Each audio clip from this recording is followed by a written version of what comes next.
Right. అదేవిధంగా రానున్న assembly ఎన్నికలు కావచ్చు, జిహెచ్ఎంసీ ఎన్నికలు కావచ్చు, మీరు ఒంటరిగా పోటీ చేసే అవకాశం ఉందా, కూటమితో పోటీ చేసే అవకాశం ఉందా? అది ఆ సందర్భం వచ్చినప్పుడు మీకు మొట్టమొదటిగా మీకే తెలియజేస్తున్నాను. రైట్. అదేవిధంగా ప్రకాష్ రాజ్ గారు చేసినటువంటి ట్వీట్ను ఏ విధంగా చూస్తారు?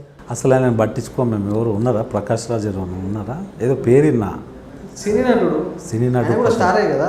ఆయన ఏం స్టార్ నేను ఎప్పుడు గుర్తించాను. మేము స్టార్గా మేము ఎప్పుడు చూడము. ఆయన ఎప్పుడు కూడా ఈ దేశంలో ఒక రకంగా మాట్లాడితే ఆయన సొంత ఎజెండా మీద మాట్లాడతాడు. ఆయన వ్యక్తిగత అభిప్రాయం తెలియజేస్తాడు.